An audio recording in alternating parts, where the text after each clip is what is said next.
Hello, Well, welcome to Dog Hugs. Yeah, coming from you, Lone Ranger. from Kansas City, where the Chiefs are going to be going strong soon. I can't wear this very long today because I'm wearing glasses and it fogs up my It just glasses as I fogs right chat. up. Yeah, it's really a challenge. That's, I think one of the new challenges of our world is to defog the mask. You know, Especially for that's people with that's that's a glasses. patent waiting to happen. I think it, Probably already went in gear. Yeah. Spider, do we look weird with our masks on? Have you noticed that not many people are, when they're out walking, they're not wearing their masks with their dogs?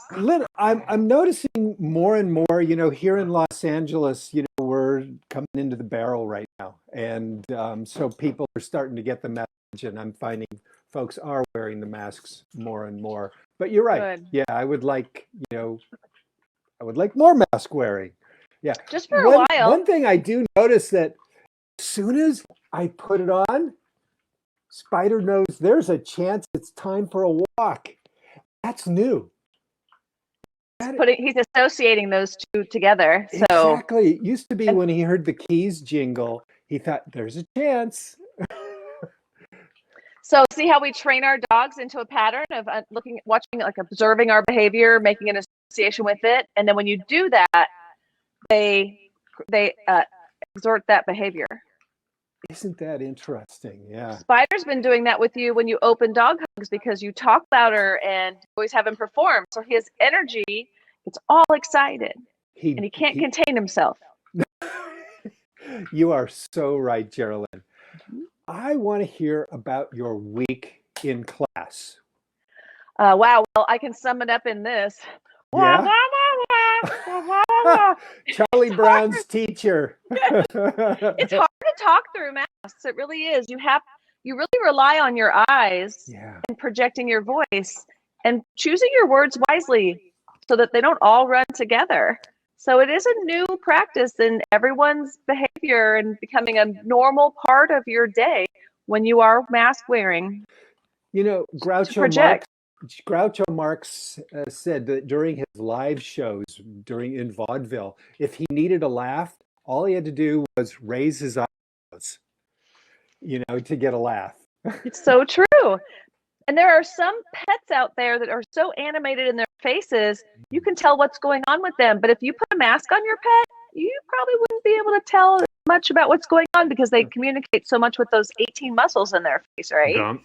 18. Yeah. The mystery. Yeah. And so think about so a couple of things. One, the craziness that we're experiencing causes us a lot of emotional, mental, some financial, Mhm. obviously, Yeah, and other distress. And absolutely. one of my favorite ways to combat that, any part of those, is with some physical work Amen. and working out your body. Even if it's just going for a walk or walking up and down your stairs 10 times, just like I do with my pets. If I can't get them out for a walk, we play stairs. We play some heavy stairs games. So, Nice. so I think of myself of how it's helped me with all of that stress. And today's guest is going to go into even more of how important it is to help your emotional and mental health through physical exercise and challenging physical exercise that won't break you. It's not running a marathon, although no slight to anyone who does that. It's just hard on you over time. Not many people are successful lifetime marathon runners. Let's just be honest. Their knee surgery, hip surgery, and their faces sag because gravity is like woo, woo, woo. So if you can do more isometric exercise, you limit gravity's ability to really stretch on some of the parts of your body. Oh, all And right, she's an cool. expert at this. So she does some fusion. She's created a fusion fitness program that she's taking national that fuses Pilates and yoga and different things together in a fun atmosphere with resistance that That really makes a difference. for me, that's the key is having fun. And I'm Mm-hmm. also interested to hear from our guest Liz Steers about her history being with the Rockettes. Those dancers at Radio City Music Hall in Las Vegas. Wow, that's talk about exercise there. Yeah, That's for an 10 experience. years. Yeah. Can All you right. imagine? That's amazing. So, Shall we jump in? absolutely. So, I would love to introduce not only my friend, but Yeah. someone I've been able to work with and train some of the rescue pugs that she's worked with over the years. She's the national fitness director for TruFusion, which I mentioned, which she founded with a partner 7 years ago. And not only is she an amazing dog rescuer and Rockette, she's an amazing human being. So welcome to Dog Hugs, Liz Steers. Hi, Hi. Liz. Hi. Hi. Who's on your lap there? I have two. Let me see. This is my Dude. pug that I rescued 6 years ago from Nevada Pug Rescue, and he is amazing. He's funny, very stubborn.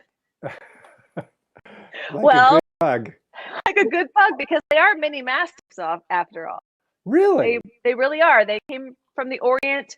They believe that the trade between Asia and England was the route that they actually took to move the pug from one continent to another. You mean like the Marco Polo route? Correct, and that's true of many Really? dogs, including the Bichon Frise, and a lot of their ancestors followed some of those trails as well.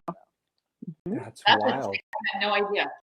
I know, and they're hilarious, but they're mini guard dogs. Yes, he's a And yes, and there's some rules I have around guard dogs. If you let them guard, they will. If you redirect their energy, they're too tired to guard. Oh, that's funny. Yep. They're sprinters, not marathons, huh? Truth. So funny. power walker right now. A power walker, dude, the power walker. I love that. In Las Vegas, is he a power walker? No, he is actually a slow walker. He's a slow walker. He probably is. You know, if I'm looking closely on that couch there's somebody else on that couch. I have another one. I'm going to wake him up. His name is Spencer, and he's Oh, a Hi, terrier. Spence. And he's 6 Good morning, Spencer. He sleeps a lot, but I rescued him from the Animal Foundation here in Las Vegas 2 years ago. And when I got him, it was right after my other Jack Russell passed away. So someone contacted me and said, "Oh, there's a Jack Russell at the rescue, and they're going to put him down. Why don't you just go look at him?" So I went there that day, and they said he has a grade 4 heart murmur. And I just fell in love with him. He was so calm and he was so sweet. And I just thought, I might as well take him. And they told me, yeah, he's probably going to stay with you for a few months. And here he is 3 years later, 16 years old, and still acts like a puppy sometimes in the morning. And yeah, I love him. 16 years old. Yeah. What precious. do you attribute to his longevity? I did, as I said, I didn't have him for his whole life. So I don't know what he went through. They did tell me he was in the shelter twice. So I was the second, time that he was in the shelter, I picked him up. But I honestly believe it's love. And that's what I think that I gave him. I gave him, a loving home and good food. Nutrition is obviously super important. He was a little bit more overweight than he is now. But that's what I've done with all of my rescues. And I had another pug that I got when she was 13 and a half, and she died at 18. And they told me as well that she was going to pass away. So I really believe it's the love you give to your animals and the constant commitment. But they give love back, right? So it's a two-way street that I lucked out having him because he's amazing. Amen. That's a great life lesson for us with each other as humans, bringing more longevity into each other's lives with love and goodness. absolutely. So thank you for that reminder, Liz. That's really I would stuff. suggest anybody looking, for an animal, go to the shelter because there's so many there, and you just never know what you're going to find. And I found the most amazing dog there. Well, typically we do a shelter shout out at the end of the show, but let's just jump right in because you're such an advocate. I love what you just said about that shelter being that place where you can find love, receive, and give, and really bust that myth that shelter dogs are forever broken and that they're irrevocable. Quite the opposite, right, Liz? Oh, absolutely, 100%. I got Spencer, and I got another dog here. She's not over my shoulder, Lily. And, both of them, you're always nervous with a Jack Russell Terrier because they can be a little bit of aggressive. So I had no idea how he was going to react to my dogs, but he walked right in my house and sat on the couch, and they were best friends in the first 10 minutes. I just think that sometimes people want to get the purebreds, and he is a purebred. I found a gem there. Yeah, So, you really can. And remind us at the shelter where you found him. the Animal Foundation in Las Vegas. Yep. Great. And Yeah. then Dude is from the It is from the Nevada Nevada. Pug. And that's Nevada. Regina Harmon and her crew. They're amazing. Amazing. I rescued 3 pugs from there. 3 Wow. pugs. I've had a So lot she is Pugalicious. She is Pug Nation as well. I love it. You know, Thanks, Regina, for all you do. it really reminds us that, if we are into a specific breed, there are breed rescue organizations. Yes. Many. And pugs are a lot in a little package. So I always give kudos to all of those who rescue a mini mastiff, the little Amazing. mushy cutie, and change its mind, because you have experience on how difficult it was with Spider to change his mind. We still struggle with it a little every day, but it's not really a struggle. It's just a little hurdle we go over until the hurdle gets shorter and shorter. It's easier to jump over, and eventually the hurdle's gone. Well, it's a great metaphor for the discipline of physical training, Liz. Right. Yes. That's right. Let's jump into what your world in the world of exercise and training is all about with TruFusion. With TruFusion, yeah. So as I said, I'm the National Fitness Director for TruFusion. I started this company with my friend Martin Hinton. He's the founder. And together we wanted to create a place where people can come and do mostly anything they want. Because most of the time you get a membership to like a Pilates studio or a yoga studio or a bar studio or even cycle. And we wanted to create a studio where it's like a one-stop kind of place. You could get everything in. And that's kind of what we did. And so our studio has Pilates, boot camp, kettlebell classes, TRX, cycle, boxing, aerial yoga, heated yoga, non-heated yoga. We have so many classes. We have about, before quarantine, obviously we had more classes on the schedule, about 35 a day. Now we're down to about 28 a day. That's a lot. It still is a lot because we still have people that want after quarantine, they just couldn't wait to get back.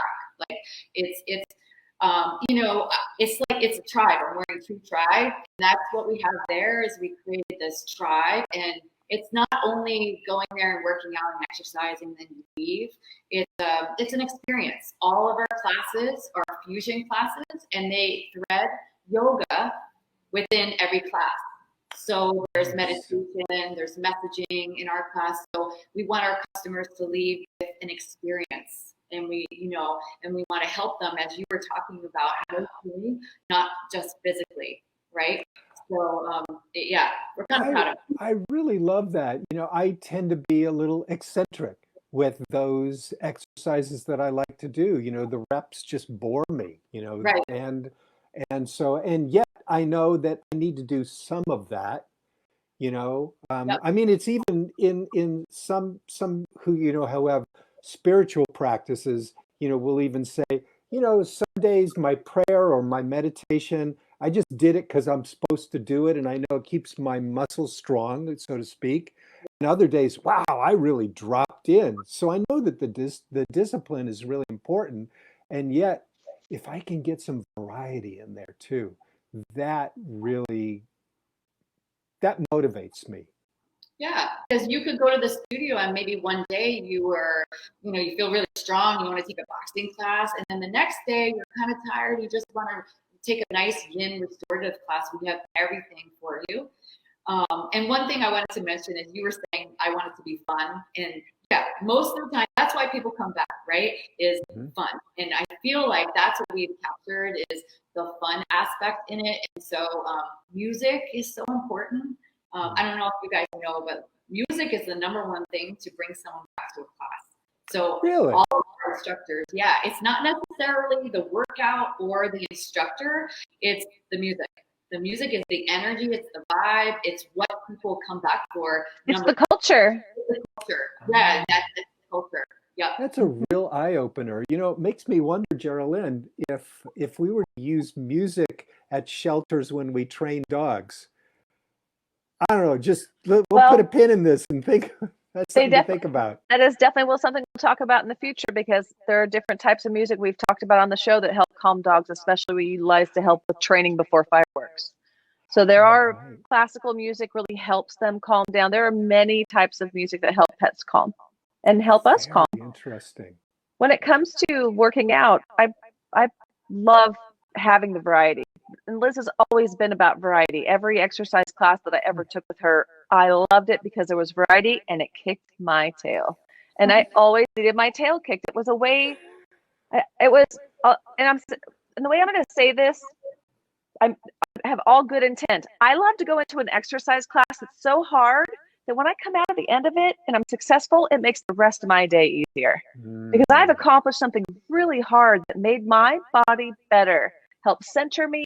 It helped maybe, stretch and repair some damage I did from something. I mean, I was carrying things and lugging dogs around, and then I'm doing all kinds of, crazy trick things where I'm doing a savasana with a dog that might clock me in the nose. I have to be stronger than the pet to be able to protect myself. Right. So I really appreciated her classes always. And when, thank you for what you're doing. I think it's revolutionizing the way people take care of themselves and the experience they have when they do so. But additionally, for people like me who love to go to places to get that whole experience, it's such a godsend, such an amazing thing. Oh, thank you so much. And the mental part, the emotional part, because the mental, emotional are related, but the emotional, dealing with getting a support system around that is, especially now, is paramount. Oh, absolutely. Yes. Say more about that, Liz. Please do. The discipline, how we can better ourselves during shutdowns, during these big setbacks. What's that about? How do we create that discipline in our lives that is beyond the physical? It has been so important since this quarantine. I think we all are in kind of a little shock that this has happened. But what I was so amazed at is when quarantine happened, within 2 days, we were doing online classes. And to keep our customers, working out and not just stuck in the house, and they could relate to us and see their favorite teacher every day. I've seen it on Instagram with so many of my friends and so many instructors just giving out free workouts. And I think right now that's what we need. We need to be together and inspire each other and motivate each other to know that everything's going to be okay, and that we're all, going through the same thing in different ways. But what I'm proud of is, yes, we got these online classes going up in 2 days. We exactly what we do in the studio. We've never done it before. We've been talking about it for so many years, and we were going to do it, but we were kind of forced into it. So now this is where this business is going. It's going digital. Everybody needs to do it. So I think not only the physical, but the emotional, like you were talking about.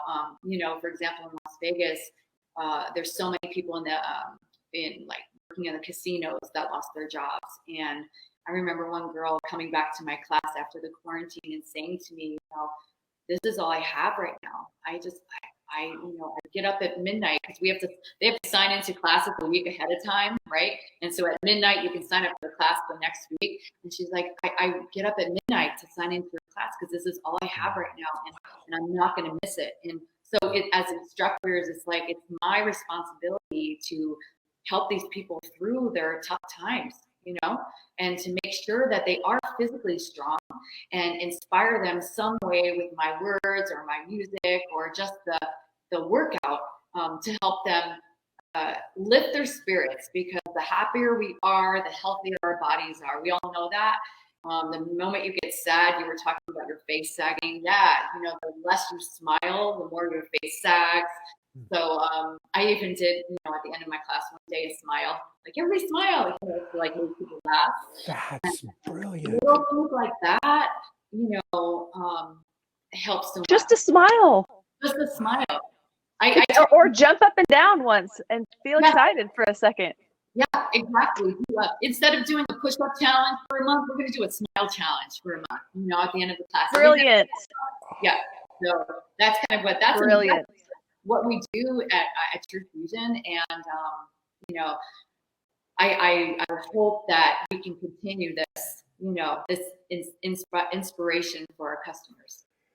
I really got my own emotional sense of duty and responsibility. You know, on March 25th is when we started up Dog Hugs. Oh. And we've been going daily ever since. Yeah, it was a pivot for me, a pivot for Geraldine, a pivot for our other team member, Robbie. And, you know, it's like the sense of responsibility, not just to ourselves, but to our audience, to help create, as you call it, you know, that tribe is just so important. I love that sense of duty and honor. Mm-hmm. Yep. And, you know, there's a responsibility I think we all have to ourselves, and Liz has that mastered. I remember when I met Liz, well, I don't remember, but I'm going to remember when I met Liz, the exact day. I remember the situation now that I've thought about it. I remember exactly when it happened. And I was at a car rental place, which I'd frequented because I had a big SUV, and when I would drive back and forth to LA and I wasn't transporting dogs, there's just no sense in driving that big machine and being so wasteful with gas and the environment. So I would rent smaller cars, and I became friends with the manager of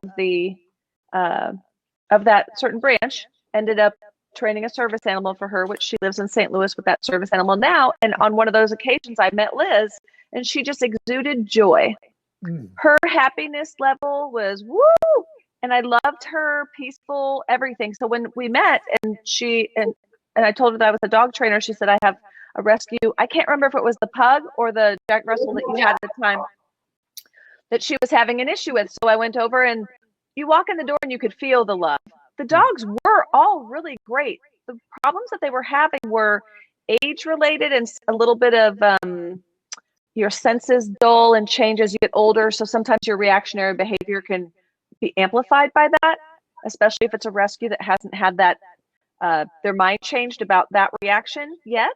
So if you can change their mind about that reaction, when their senses start dulling, they won't jump into that as a safety net, I'll call it, just a reactionary thing that they would do. So we worked with a couple of her pets that were kind of those snarky ones, and they all just fell into line so beautifully. And of course, I was able to watch them on social media when I moved, and I started watching, you know, some of them weren't with us anymore, but she would always add more and new stories. And she's just so great at handling people that she was a natural at handling pets.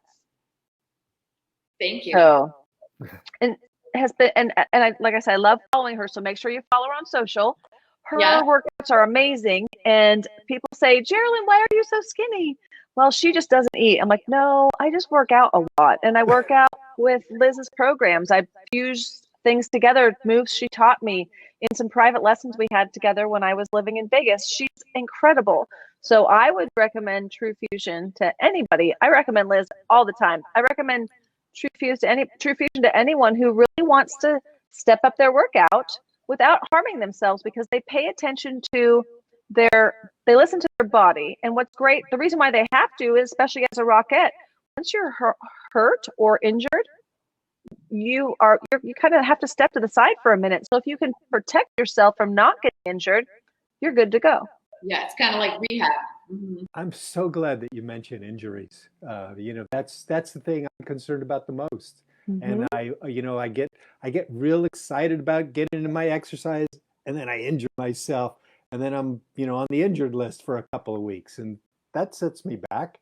So just to get into it smoothly, is that what you would advise beginners like me?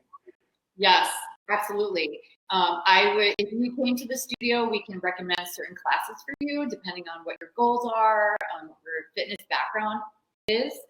Um, but I feel like our instructors, we're really well trained, and we're well trained to give regressions, progressions, to have everybody in class. So we never say our classes are for beginners or advanced.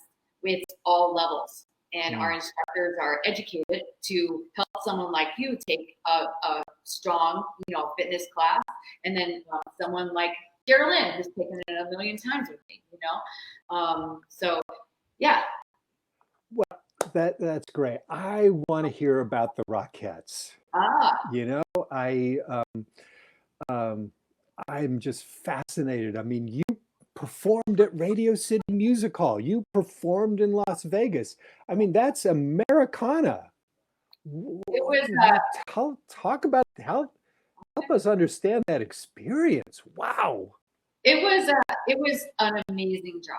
First of all, it was I got the job. I was pretty young. It was in 1993. I did a few like off Broadway shows and little things here and there. As a dancer. As a dancer, yeah. I started out as a dancer actually before I became into the fitness industry. I was a dancer. I went to the Boston Conservatory, and Wow. to be a modern dancer. As a matter of fact, that was my goal. That's what I studied to become. I almost got into Alvin Ailey. Like that was my big thing. Wow. That's another story. But so I got injured actually when I was at Alvin Ailey. I got injured. I had to take a step back and leave college for a semester. And so my body changed a little bit. Like we were talking about injuries, my body changed. It was in my hip. And so I had to take a different route, and I took a more like Broadway route instead of modern, more classical. And there was an audition for the Rockettes, and 500 girls showed up. That's what it was back in the day. 500 girls showing up, waiting outside Radio City Music Hall. You have to walk in, and at the time, there's a height requirement. So you have to take off your shoes and stand up against the wall and see if you even make it in the door to audition. So I barely made it. I was the shortest one, so I barely made it in. How tall are you? I'm 5'5" and a half. And 5'5" and a half. It was 5'5" and a half to, I think, my 5'9". I think they raised it a little bit higher to 5'6". So right now, I probably would be cut. I wouldn't even be able to audition. And then they go through a series of auditions. So there's a ballet cut, there's a jazz cut, there's a tap cut. You had to sing at the time, back in the day. Wow. And 50% of the audition was interview. They sat you down, you had an interview. And after the first day, if you made that cut, you would come back for a callback. And they cut down to probably from 500 to maybe 50. Like it was a big cut on the first day. And you come back and you do the whole thing over, same auditions over, maybe different combinations.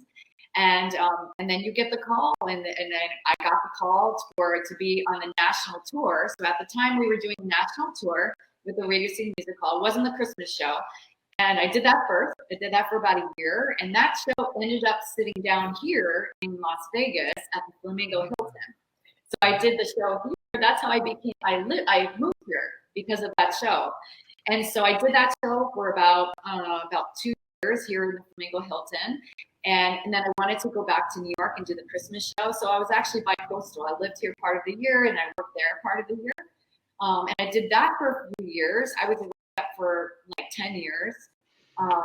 And then I ended up retiring from the Rockettes because I got, it's really interesting actually, I got a swimming show here that was at the Silverton Casino. And so I trained with Olympic swimmers, and it was an underwater show here. I think the underwater ballet?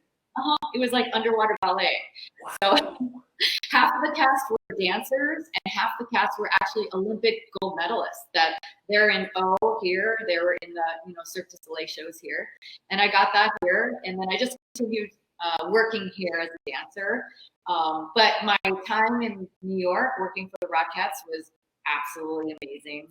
What's the culture of the Rockettes like? I mean, it just seems that you guys were always training. On what little I've studied about it, It's just Always. it's constant, and how you protect yourself from injuries. Yeah. You know, that's its own family. I mean, It's a family, and that I can honestly say, like, we got along. Everybody got along. It was just sisters working together every day. It was just amazing. But we worked hard. I mean, we would train. We would have rehearsals from like 9 to 5. We would have, it was unions, so we would have a union rep, and they would break, every hour and a half, and 15-minute breaks and a lunch. But we trained for 3 weeks before the Christmas show every single day, over and over and over again. And when you watch the Christmas show, we're all about precision dancing and doing high kicks, everybody kicking at the same time at the same level. We would do that an hour straight, just doing like 8 counts of movement. If it was off, we would keep repeating. So, when people say, oh, it doesn't really look that hard, let me tell you, it is. Oh, it's so hard. Harder than I've heard it said that the hardest part of any performance craft is making it look easy. That's right. Effortless. Correct. That's right. It's like those Effortless. dogs that you see out there on the internet that do all these really great tricks, that are actually doing those great tricks. It has taken thousands of practices to get there. Thousands. Yeah. It's not something they learn in 5 or sometimes even 500. It takes thousands of repetitions to gain that exact precise movement at the right time. And really, the Rockettes, you all become one. You learn that all of your energy becomes one big energy mass that you're moving together, so that is what's carrying you through to that precision level. And that's what the hardest thing is about the Rockettes is you get different dancers, that specialize in ballet or specialize in tap or specialize in jazz. So they all have their different strengths. So some people have to bring their strengths up. Some people have to bring their strengths down so that we all have the same level to look like one person dancing. So that's what makes us, I think, that makes the Rockettes amazing. Amazing. And you have a twin sister. I do. Who is still a Rockette today. Well, she's not a Rockette today. Oh, that's right. She retired. She retired. But she stayed on after I retired and I continued working in Las Vegas. She continued as a Rockette. She was a Rockette for about 20 years. Amazing. Yeah, it was amazing. Yeah. And we're going to have some more twins on our show soon. I'm just blown away. Liz, I don't remember you ever mentioning that you had a twin sister, but I'm certain that you did at one point in our early working together, which has been years ago. And I'm not giving my age away, but my memory is not always the best. And then one day I go, oh, I remember that now. And my hubby and I still pick on each other that we'll walk into a room and go, what did I walk in here for? We still do that today. But I've done that my whole life. So I kind of do that too. My sister and I worked together. Actually, we worked together quite a lot. We're identical twins and we were Rockettes together. So we were on the ends when we were on opposite ends or together? Ends. On opposite ends. It goes from the tallest girls down to the shortest girls. But we also worked for David Copperfield as twins. So that's smart. Yeah, so we toured with him years ago. Yeah, and we ended up doing a lot of work together. We never planned it, but it just happened, And now she's doing fitness in New York City. She teaches like bar classes and doing kind of the same thing I'm doing. So you got into the Rockettes first, and then eventually she got in? No, my sister auditioned a year prior than I did. Got it. Got it. That's neat. And what a great support system to have inside the family. Yep. Right? Right. That's special. Yep. And do you think that that tribe, that sisterhood that you experience in the Rockettes is any way informing you with True Tribe? TruFusion. How does it correlate? How does it? Oh, in so many ways. In so many ways. I mean, just working as a Rockette, it has taught me how to, work as a team. How to. We in our studio with our teachers, when we train them, we give feedback, which is sometimes hard to get. Right? You don't want to be told, oh, your arm is here, it should be here. But with the Rockettes, that's what. They gave feedback after every single show. And it was just the normal thing. Like, you need feedback to stay on your game. And so that's what we do. So that's what I brought to TruFusion is this culture of feedback and to make it okay to accept feedback, even as myself to accept feedback. So nice. That taught me so much. Feedback's really important. What's the secret to giving helpful feedback? I think, I've learned so much. You make your mistakes, and I've learned a lot. I think the secret to giving feedback is to always, always, and you can, is tell them like what they're doing really great. Find the things that they're a master at, and uplift them. Right. So you want the feedback to be constructive, but uplifting. So that's really important, is to start out with the positive and then just thread in, hey, let's work on this. Let's try this, come back and go over it again, and just like thread that in. So I have learned a lot over the years to, be more diplomatic, because some people are great at giving feedback and some people are, a little bit more sensitive. So I think the more positive is better. What I hear is that that you will get into the water with them, so to speak, that as a coach, let's work on this together. Yeah. And they I have that like trust with you because you're supporting the emotional side of it as well. And aren't our reactions to that feedback tied to how we are centered emotionally about ourselves and different things? Yep. I know that people I see every day who are not stable, and when feedback comes at them, they may blow up, or they may get really angry inside and hold it in and take it out on someone else later. Or there's many ways people who are not emotionally centered handle or receiving feedback, even if it's perfectly given. Mm-hmm. True that. Yeah, it does take some work for me to receive feedback in a good way, in a way that's good for me and builds the bridge with you. Yeah. I also find that if you are getting enough physical exercise, not only is your biochemistry better for your emotional state to operate within, but also you're a little too tired. That's funny. You're a little too tired to respond. I just don't have it in me to fight today. You win. I know. So that's always been a technique that I utilize when I'm working with a dog that's had a lot of stress in their life. And not over exercising, but really getting them out there and getting them physical in ways and carefully protecting joints. I don't know what their nutritional level has been in the past if I don't have full disclosure about the rescue. But that physical exercise definitely helps get some of that energy out. So they're in a better space from which to really operate in any situation. I love that you're bringing it back to dogs. Liz, as you were speaking, I was really reflecting on that part of the magic of positive dog training is that we tend to ignore the mistakes and emphasize, what the dog has done right.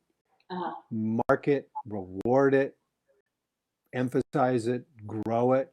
And over time, the negative, or what we think is negative, the things that we don't want, they tend to extinguish over time because there's no attention given to them. Mm-hmm. And this is true with people. If someone in my family does something negative, I'm usually going the other way. I'm not going to give them attention. Yes. Not going to give them attention for that negative behavior. That's right. They can come back to me when they're ready with a positive attitude, and then they'll get my attention and my help. Yes. I'm pretty psychic, so unless I go, I'm like, ooh, something's really wrong here. Like, then it's a whole different approach. But I totally understand it. But I believe in the physical aspect being so paramount to this triangle for the foundation of, actually it's a square. You add financial, but it's so that physical aspect is so important because you need that. My teacher this last week said, the way you do things is the way you do things. So if you're not doing things right here, you're not going to do them right over there. So find the best foundation and operate from a foundation that's solid so that when you do things, you're doing them the best way possible.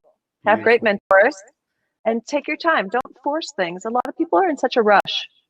Yeah, I think, when people have not been working out, they are in a rush to see those results, and they have to just know that if, one step at a time, one baby step at a time. But what you were saying is like, when you're physical, when you're working out, it builds confidence, right? Mm-hmm. And I know for myself, there have been times during the quarantine where I have gotten a little bit down, I'm just going to admit, a little bit depressed.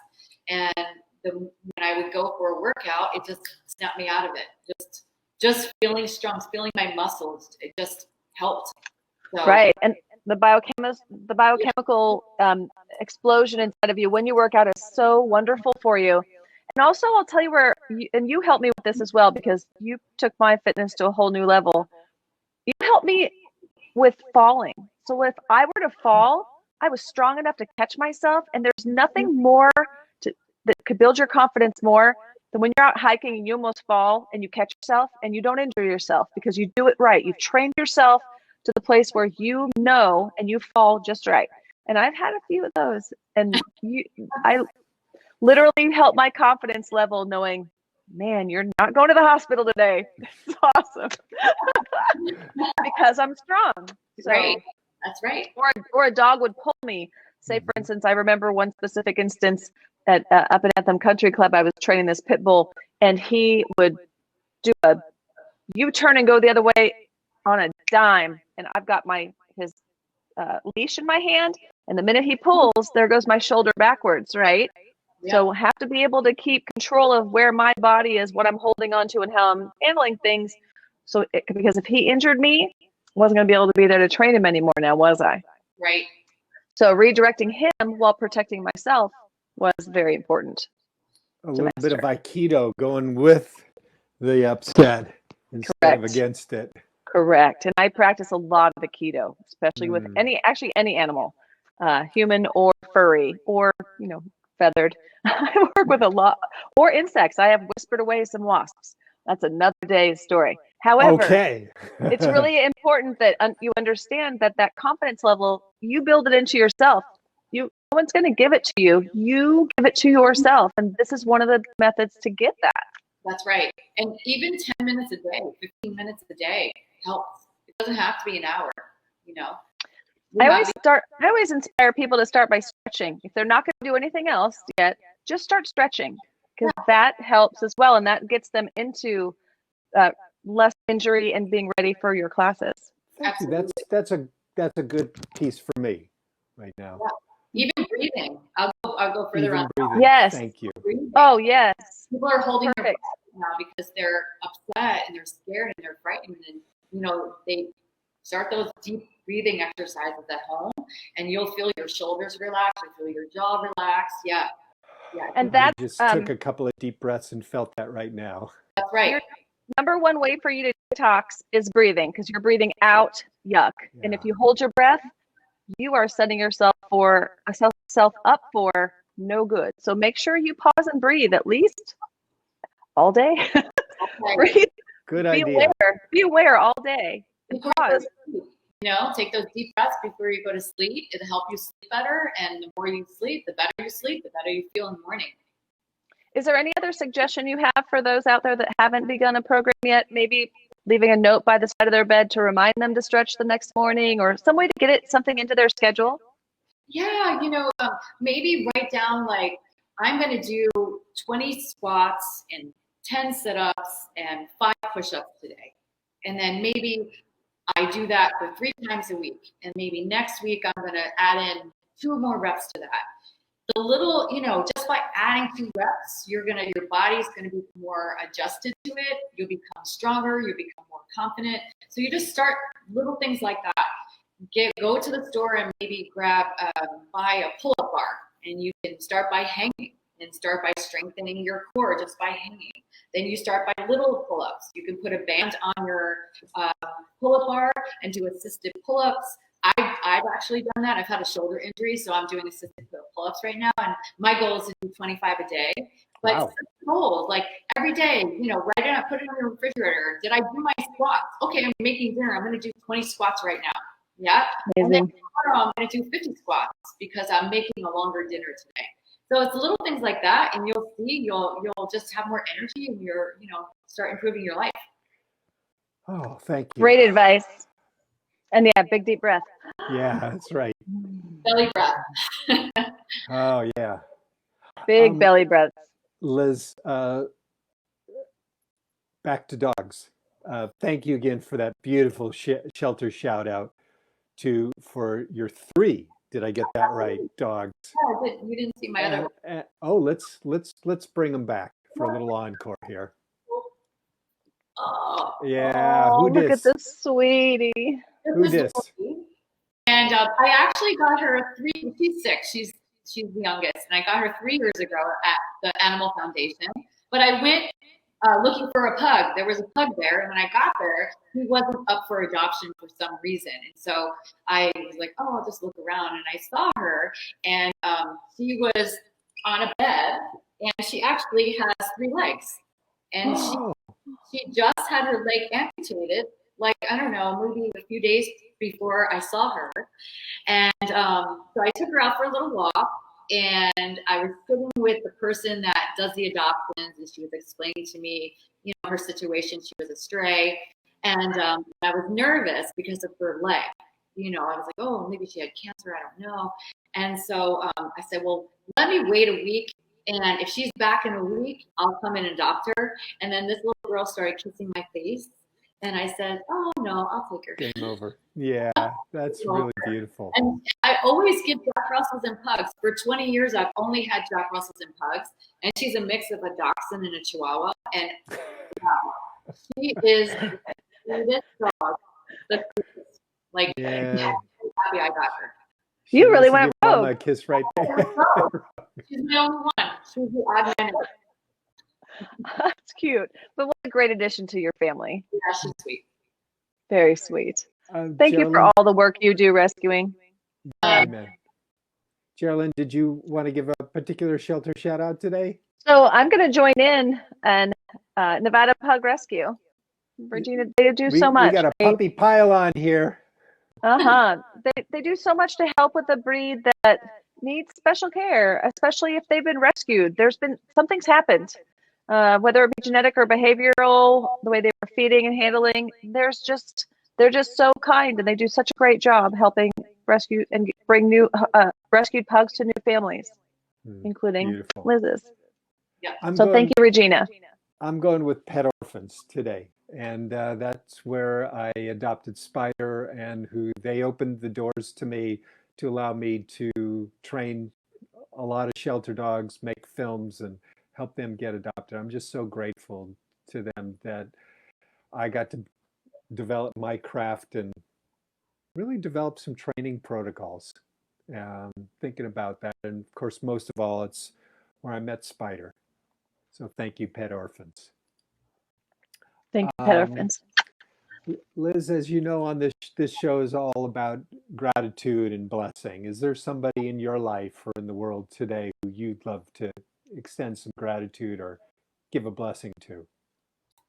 Well, as a matter of fact, yeah, I want to bless and tell my aunt Alice. She's in Virginia, and we just lost my uncle just maybe a few weeks ago. And, I just want to bless her for being such an amazing wife to him and aunt to me. And, she's going through a tough time. So, yeah, I just want to shout out to her. Thank you for letting me do that. Yeah. Beautiful. Absolutely. Aunts are great. They're very special. Hey, Aunt Alice. Really is. And we're sorry for your loss. Thank you. Thank you. We'll pray for your family. Thank you. Geraldine, who's on your heart today? I'm very grateful for Liz. Nice. She's been able to transfer skill sets and affect people through her work, her whole career. And if a lesson is to be learned from our takeaway today, that you can reinvent yourself with your skill sets. Nice. So I'm very grateful for her sharing that secret today, which is now the cat's out of the bag.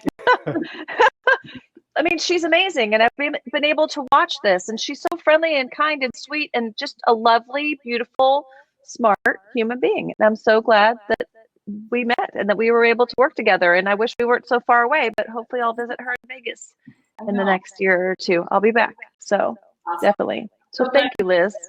You're welcome. And I'm so glad you invited me to do this. This was so much fun. It was so much. Absolutely. It is a lot of fun. Yeah. Real fun for us.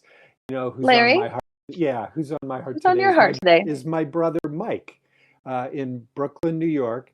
He had a big career change. He used to be a web guru, worked for some of the biggest web companies out there, Condé Nast and Wired and all that kind of thing. He's now a Eastern medicine doctor, Ooh. acupuncture. Amazing. Ayurvedic medicine? Oh yeah, yeah. Holistic? Holistic Wow. herbs, all this kind of. He completely reinvented himself. Went back to school, the whole deal. My parents and I went to his graduation last year, and he's now, got a practice where he is safely working in a clinic and treating clients also privately. And I just love how he transformed his life and saw the healer within him. So love you, brother Mike. Fantastic. Congratulations, Mike. Yeah. It's a great accomplishment, and you will be helping a lot of people. Amen. What a great service. Well, thanks to all of you for joining us today. We are so grateful to be able to share these times with you. And we'll see you again tomorrow on Dog Hugs. Liz, thanks so much for being with us today. You're welcome. Thank you. Thank you, Liz. Bye, everybody. We'll see you soon.